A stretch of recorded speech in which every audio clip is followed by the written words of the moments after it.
ఒకటి మనం మీరు డొనాల్డ్ ట్రంప్ చేసిన యాక్షన్స్ అంతా మీరు హైదరాబాద్ బెంగళూరు ఏదో టెక్కీ వీసాల గురించే ఆ టెలిస్కోప్ ఆ మైక్రోస్కోప్ నుంచి చూస్తున్నారు.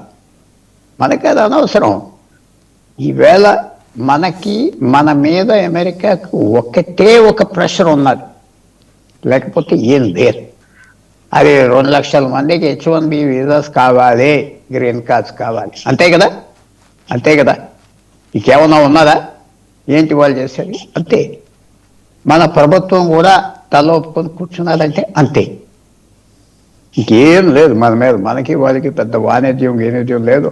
మనం ఆయుధాలు కొనుక్కోవాలి, ప్లేన్ కొనుక్కోవాలంటే మనకి ఇంటికి వచ్చి అమ్ముతారు. అందువల్ల మన ప్రభుత్వం చాలా కేర్ఫుల్గా డీల్ చేస్తాం. ఏది 50 లక్షల మందా 1 కోటి మందా అక్కడ జారుతున్నారు, సంవత్సరానికి అంటే తిరిగి వస్తాం పోతాం ఉంటాం.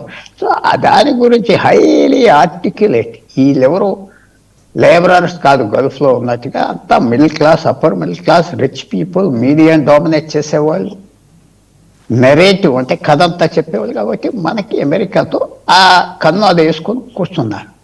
రెండోది, మీరు ఆ 20 దేశాలు మీ స్నేహితుల, మీకేమన్నా సిరియా, ఆఫ్ఘనిస్తాన్, బంగ్లాదేశ్, లేకపోతే మాలి ఆఫ్రికాలో, లేకపోతే మనకి వాళ్ళకి సంబంధం ఉన్నది. అమెరికా వాళ్ళు ఇష్టం వచ్చి వాళ్ళు చేసుకుంటారు. మనకి చాలా మంచిది కదా.